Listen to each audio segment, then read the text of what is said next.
कक्षा 11वीं विषय गणित इकाई 7 क्रमचय व संचय। प्रश्नावली 7.1।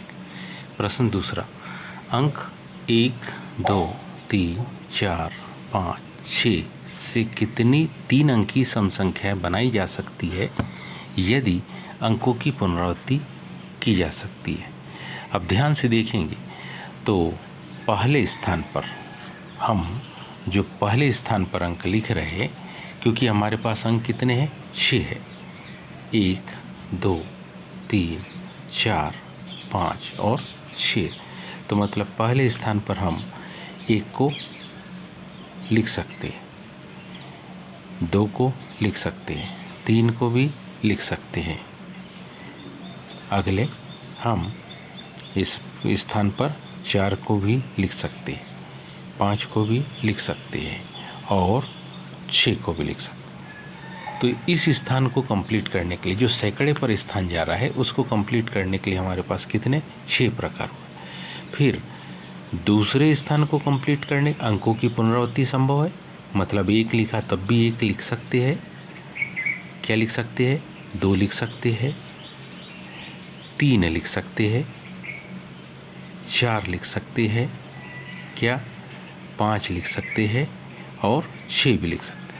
ऐसा ही अगर 2 आपने लिखा है तो 2 फिर से लिख सकते हैं, 1 भी लिख सकते हैं, 3 लिख सकते हैं, 4 लिख सकते हैं, 5 लिख सकते हैं या क्या लिख सकते हैं, 6 लिख सकते हैं।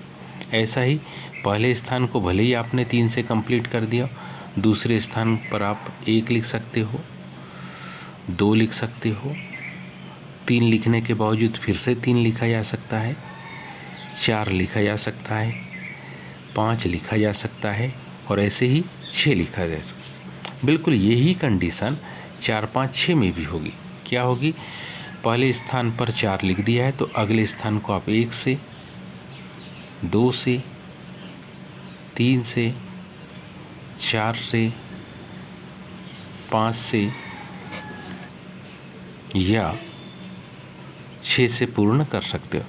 बिल्कुल ठीक इसी प्रकार से यदि आपने पहले स्थान पर 5 लिख दिया है तो दूसरे स्थान पर लिखने के लिए आपके पास अंक होगा क्या, 1, 2, 3, 4, 5 या 6, क्योंकि अंकों की पुनरावृत्ति संभव है। इसी प्रकार यदि पहले स्थान पर आपने 6 लिख दिया है तो दूसरे स्थान पर लिखने के लिए आपके पास अंक है 1, 2, 3, 4, 5 और 6। तो यदि हम इस संख्या को देखें तो हमारे पास जो कंडीशन है वो यहाँ 3 अंकों की संख्या बनानी है और सम संख्या बनानी है। अब सैकड़े पर और दहाई पर तो आप सारे अंक लिख सकते हैं, लेकिन इकाई पर लिखने के लिए कंडीशन रहेगी। सम अंक वो होंगे जिसके इकाई में 2 वो होंगे जिसके इकाई पर या तो 2 हो, 4 हो या 6 हो। मतलब केवल कितने अंक है, 3 अंक है। तो 1, 1 क्या 2 लिख सकते हैं, 1, 1 4 लिख सकते हैं, 1, 1 6 लिख सकते हैं। तो इकाई के स्थान को कंप्लीट करने के लिए कुल कितने प्रकार, 3 प्रकार। ध्यान से देखिए, अगर आप 1 लिख चुके हो, 2 लिख चुके हो तो अब आपके पास इकाई पर लिखने के लिए फिर से 2 बचा है, 4 है और 6 है।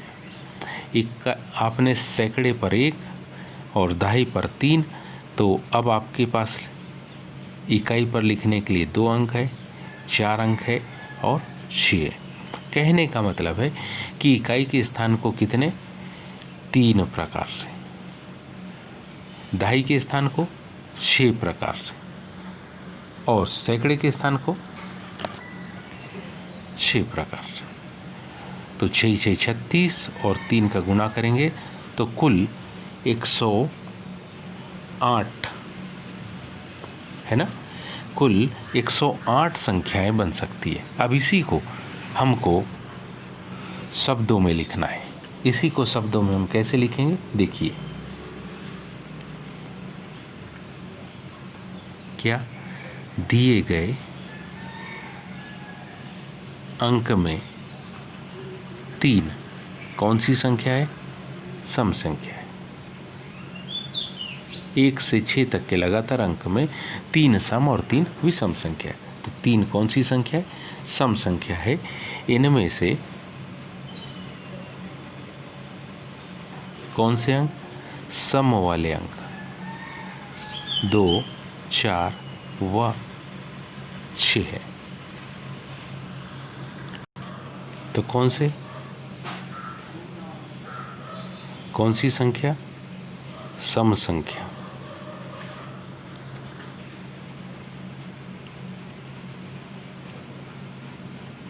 बनाने हेतु क्या? इकाई के स्थान को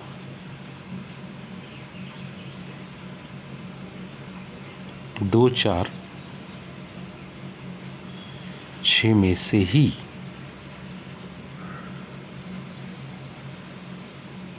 कोई एक अंक रखना, अर्थात कौन से स्थान को? इकाई के स्थान को।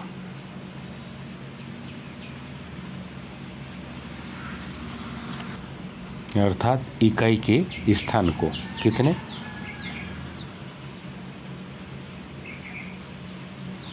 3 प्रकार से। क्योंकि काहे की? अंकों की क्या?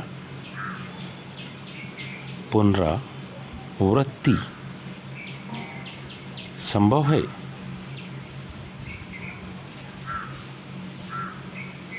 अतः कौन से स्थान को? दाही के स्थान को।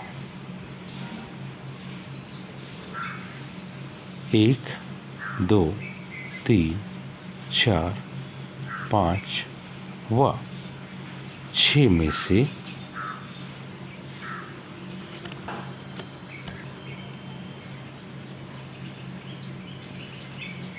कोई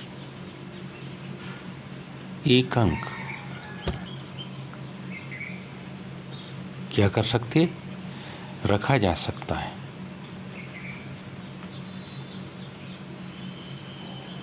अतः कौन से स्थान को? दाही के स्थान को। दाही के स्थान को 6 प्रकार से। और क्योंकि अंकों की पुनरावृत्ति संभव है, इसलिए इसी प्रकार कौन से स्थान को? सैकड़े के स्थान को।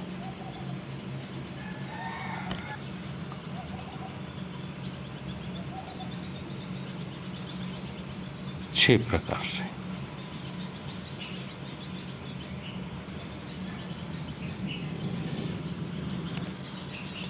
अतः क्या? बनने वाली